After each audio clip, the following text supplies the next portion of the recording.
인하대 주승환 교수 반도체 패키징 공정 및 3D 인쇄전자 융합공학에 대해서 설명드리도록 하겠습니다. 인하대학교 금속 반도체 소재 및 첨단 제조 공정 연구실을 운영하고 있습니다. 주요 사업은 반도체 인프라 활용, 현장 인력 양성 사업, 패키징 교육을 수행하고 있습니다. 산자부 소속이 되겠습니다. 반도체 4단 진공 게이트 밸브가 포함된 로드락 및 트랜스퍼 시스템 개발 사업과 반도체 3D 프린팅 부품 정전척 개발, 3D 프린팅 기술 활용 활성화 지원 사업을 하고 있습니다. 피에조 제팅 밸브에 대해서 설명드리도록 하겠습니다. 피에조 제팅 밸브의 장점은 뭐냐? 이 Z축 무브먼트가 없다는 게 이제 특징이고 1000사이클 정도, 그러니까 1000Hz까지 도트를 뿌려낼 수가 있습니다. 그리고 이 반복 정밀도가 되게 좋죠. 그리고 프로세스 컨트롤이 되게 원활합니다. 그래서 손으로 중간에 조절할 필요가 없습니다. 이게 물리적 현상을 이용하기 때문에. 그리고 여러 레인지의 플루드, 그러니까 접착제나 여기 뿌리는 유체의 타입이나 점도에 되게 유연하다, 이렇게 보시면 될 것 같습니다. 이 반복 정밀도, 그러니까 반복해서 똑같은 현상을 계속 유지하는, 그러니까 일정한 공정을 유지하는 기술이 이 타임 프레셔 디스펜싱은 좋고, 아구아는 이 익스트루전처럼 이제 나사를 사용해서 밀어내는 거죠. 이것도 미들 정밀도인데 피에조는 아주 높은 정밀도를 가지고 있습니다.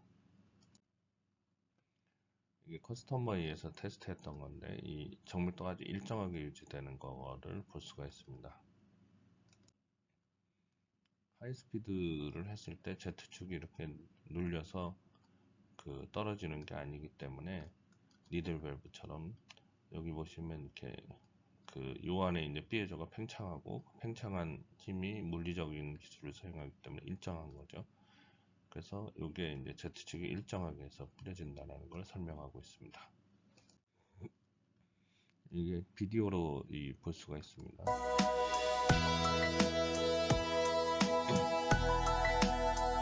여기 보시면 피에조 밸브는 움직이는데 Z축은 항상 일정하죠.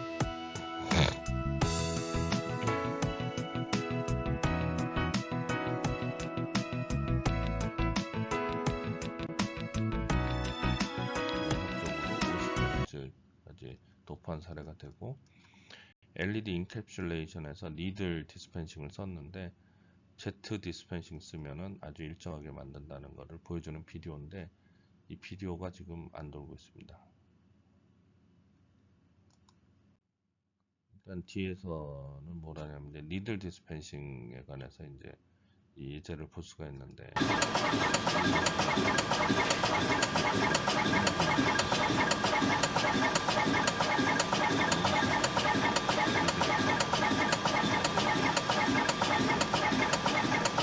피에조는 움직이지 않는 걸 확인할 수가 있습니다. Z밸브의 어플리케이션은 FPCB, 언더사이드에서 뿌리는 거, 그리고 언더필, 그리고 판 위에 그리스 뿌리는 EFD에 관한 것도 볼 수가 있습니다. 여기 보시면 언더에서 뿌리는 거를 이 비디오가 있어서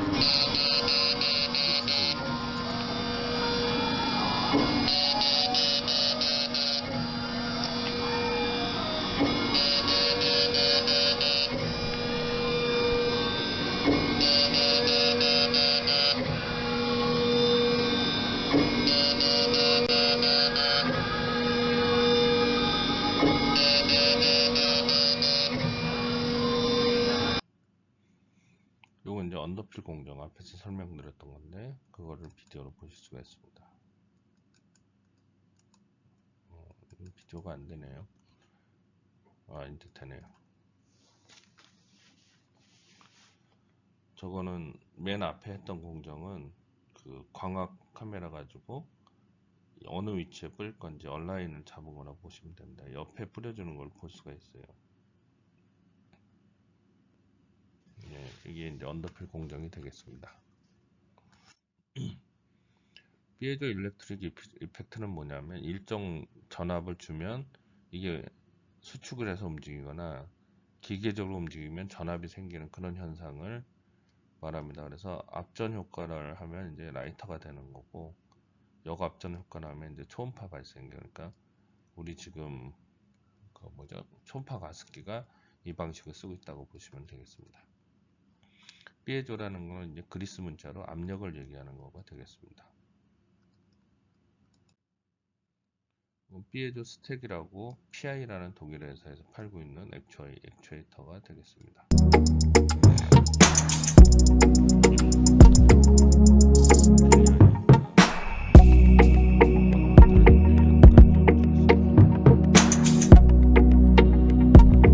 포지셔닝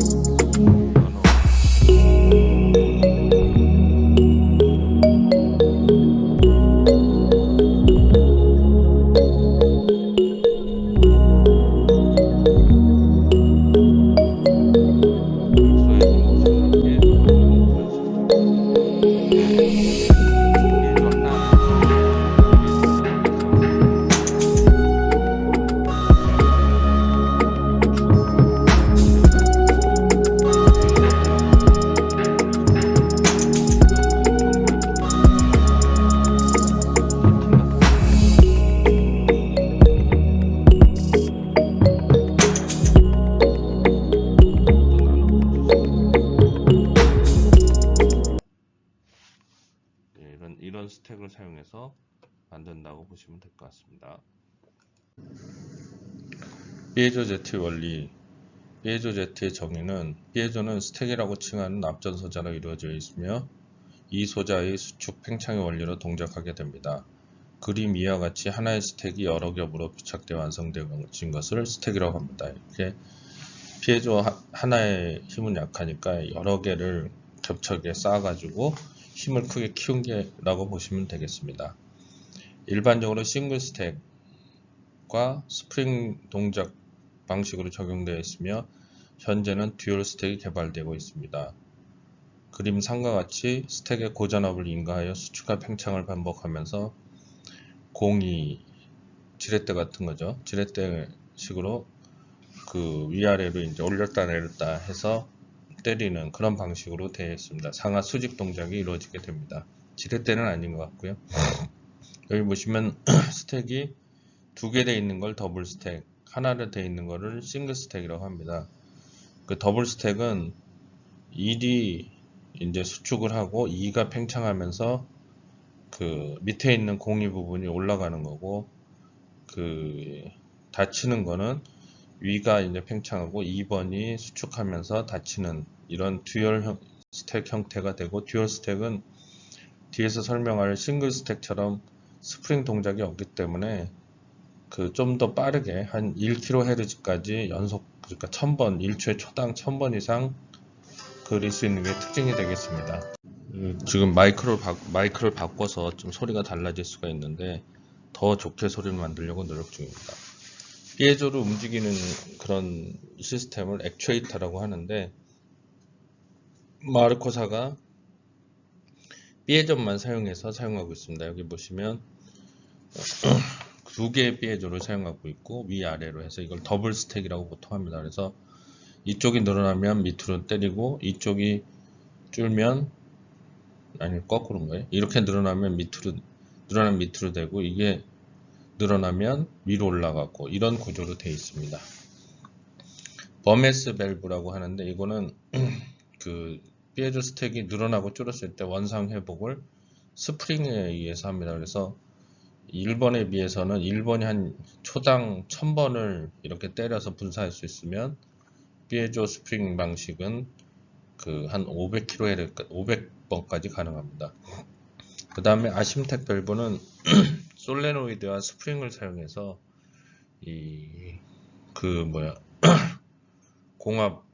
공합을 이용해서 이제 하는 거죠. 그래서 이 피에조 방식하고는 다릅니다. 그래서 공합식 아심텍 장비는 한 2000사이클, 초당 2000번 정도가 가능하고, 분해가 갖고 유지 보수비가 적구나. 이제 소리가 크고 예전에 쓰던 방식인데 요즘도 많이 사용하고 있습니다. 피에조는 공합식의 3분의 1 사이즈로 그 피에조 방식을 이용하기 때문에 좀 더 정밀하게 물리적으로 이 분사가 가능한 방식이 되겠죠. 그래서 여기서 가장 우수한다고 따지면 초당 1000번 이상 할 수 있는 마르코 방식이 좋고요. 이걸 더블 스택이라고 하죠. 그리고 피에조 하나 쓰고 피에조가 늘어났을 때 이 열려지고 피에조가 줄었을 때 닫혀지는데, 닫혀지는 것은 스프링에서 하는 이 방식은 한 초당 500Hz, 그러니까 초당 500번을 분사시킬 수가 있는 거죠. 아심텍의 경우 이제 초당 한 200번까지 가능한 이런 방식이 있습니다. 그래서 피에조 방식은 1번하고 2번이 중심이 되고 있고, 현재 2번 방식을 개발 중에 있습니다. 그래서 2번이 개발이 끝나면 1번까지 이제 개발해 보려고 노력 중에 있습니다. 이런 방식은 마르코는 100% 피에조 방식이고, 액추에이터는 이제 토크 블락하고 두 개의 피에조 스택을 갖고 있고 특화가 되어 있다고 합니다. 그래서 상승 시간, 그 온타임, 크로징 타임, 총 사이클 타임 이런 게 순간적으로 한 3, 4천까지 할 수 있고 24시간 연속 돌렸을 경우에는 한 1000Hz까지 가능하다고 합니다. 버메스는 이제 스프링에 하고 피에조 액추에이터 사용하는 방식이고, 스프링과 이제 피에조 스택 하나를 쓰죠. 그래서 이거는 이거에 비해서 한 500Hz까지 가능하기 때문에 그 속도가 마르코보다는 좀 더 늦겠죠. 그리고 무사시나 아시텍 방식은 스프링과 고진동 솔레노이드 사용하는 방식을 쓰고 있고, 니키다인은 스프링 플러스 스프링 응력 플러스 공합 수집 액추에이터를 사용해서 스프링 플러스 고주파 솔레노이드 방식을 쓰는데, 이 두 가지 차이는 거의 똑같은 것 같습니다. 약간의 차이는 있겠지만요. 액추에이터는 뭐 독일의 버메스 방식 있고 피에조 드라이버고, 토출량은 미니멈 2나노리터고 공급 압력은 0.1에서 8바 정도 되고, 샷은 뭐 사이클, 회, 샷 뭐 이렇게 하는데 한 초당 1000회, 뭐 이걸 1kHz라고도 얘기합니다. 리퀴다인 있고 노드슨 있고 델로 하는데, 이건 전부 일렉트로 뉴매틱이나 뉴매틱 액추에이터를 사용하는 게 좀 다른 차이가 되겠습니다.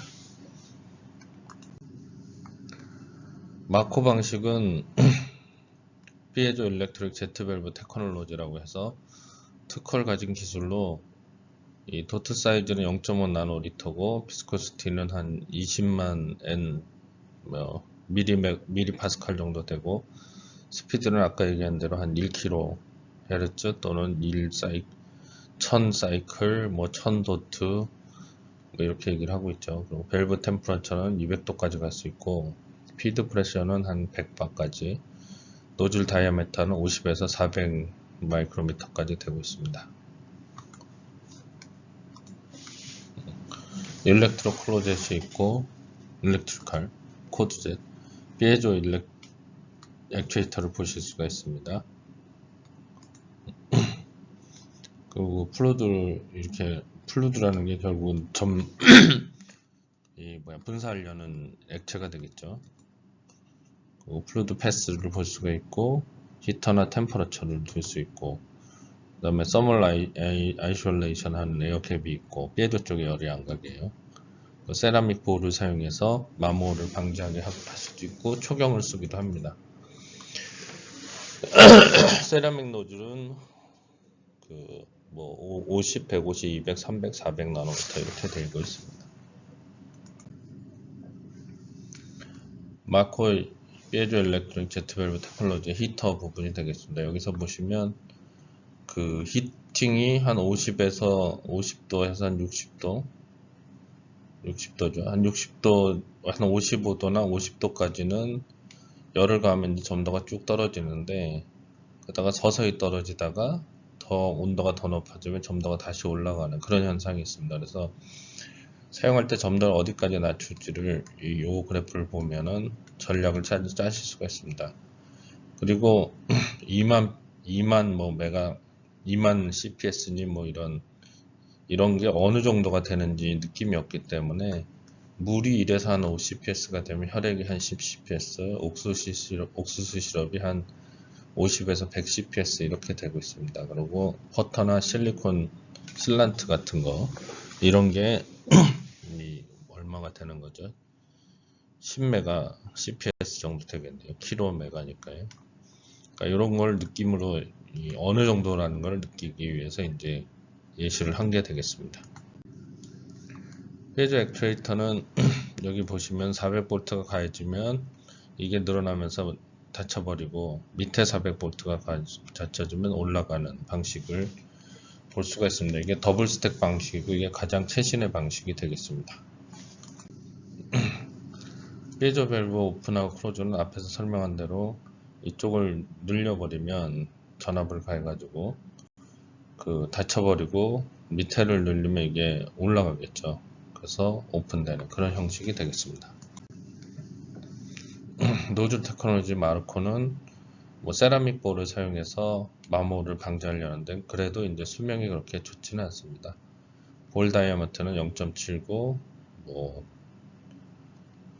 사이즈들을 나타내는 거고 노즐 다이아미터를 나타내고 노즐 타입이 C 실린드리컬하냐 아니면 테이퍼되느냐 이런 걸 볼 수 있습니다.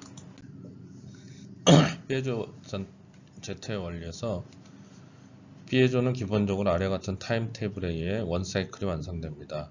인터벌 타임을 제외한 모든 파라미터의 성능값이 높을수록 열려있는 시간이 늘어나니까 당연히 토출량이 늘어나고 전압을 피에조 소재에 인가함으로써 팽창 수축의 반복 동작에 의해 제팅이 이루어지게 됩니다. 그래서 여기 보시면 리프트 이걸 올리는 시간 그리고 디스펜 시간을 열려놓은 시간 임팩트를 주는 시간 이런 거를 조절할 수가 있습니다. 그래서 이런 걸 조절하는 기계를 액추에이터라고 보시면 되겠습니다. 피에조 원리에서 파라미터의 정의를 보면 리프트 타임은 노드가 볼테이지 설정값 높이까지 상승하는 시간을 제어할 수가 있습니다. 그래서 리프트의 속도에 따라 기포 발생에 영향을 줄 수 있으며 설정값이 높아질수록 기포 억제 효과가 있습니다. 수치가 높을수록 원노트의 토출량이 증가하게 됩니다. 그리고 임팩트 타임은 실제 볼테이지 설정값 높이에서 하강하는 시간을 제어합니다. 임팩트의 속도는 용액 토출이 직진성과 직결되어 있으며 설정값이 낮아질수록 직진성이 좋은 효과를 얻을 수가 있습니다. 수치가 높을수록 기포 억제 효과가 있으며 원도트의 토출량이 증가하게 됩니다. 볼테이지는 로드가 상승하는 높이를 제어합니다. 볼테이지 설정값은 임팩트 타임과 같이 노출의 직진성에 큰 영향을 미칩니다. 임팩트 타임의 보조 역할이라 가정할 경우 볼테이지는 제팅의 메인 파워 역할을 합니다. 볼테이지 수치가 높을수록 노드는 높은 위치에서 아래로 하강하게 되며 마찬가지로 원노트의 토출량은 증가하게 됩니다. 이런 원리로 진행된다고 보시면 될 것 같습니다. 그래서 이런 도싱 파라미터는 여기 펄스 타임, 사이클 타임, 뭐 사이클 카운트 뭐 이런 식으로 펄스 타임을 제어할 수도 있고 전체 사이클 타임을 제어할 수도 있습니다. 그래서 여기에 맞춰서 사이클 타임이 이제 5ms라고 하면 똑같은 게 이제 계속 반복하는 거고 2마이크로 하면은 500Hz 정도 500번을 때리는 거죠. 이런 거를 제어할 수가 있습니다. 또 여기서는 이제 펄스 타임이라는 새로운 개념이 생기고 있습니다. 그러니까 이건 뭐 어차피 똑같은 얘기니까 여러분이 생각해 보시면 될 것 같습니다. 또 다른 액추에이터 방식은 이제 버메스 방식이 있는데 뭐 밍실 여러분이 많이 쓰이는 500Hz 정도 되는 거는 전부 이걸 사용하고 있습니다. 이 방식입니다. 그래서 이 500Hz 밖에 안 되는 이유가 스프링에 의해서 기계적으로 복원되기 때문에 그 스프링의 수명도 있고 여러 가지 면에서 이제 문제가 될 수 있습니다. 그래서 피에조 스택을 하나를 사용하는 게 특징이고, 피에조 스택을 누르면 지렛대 원리해 가지고 스프링에 힘을 줘 가지고 올라가겠죠. 그러면 이제 도출이 되는 거고, 그 피에조의 전압을 내리면 스프링에 의해서 닫히는 그런 원리가 되고, 현재는 이 제품이 가격이 앞에 거에 비해서 싸기 때문에 훨씬 더 많이 사용되고 있습니다. 요거에 대한 원리고 일반적인 그림 몇 가지를 그려보고 실제 간단하게 구축한 예가 되겠습니다. 그래서 왼편이 이제 그 피에조 스택이 되고 이쪽이 스프링 부분이 되겠습니다. 버메스 액추에이터 방식은 밍시에서 나오는 것도 있고 뭐 반석에서도 요거 유사한 걸 만들고 있습니다. 저희도 요 똑같은 걸 개발하려고 노력 중에 있고, 이후에 더블 스택으로 가려고 준비 중에 있습니다.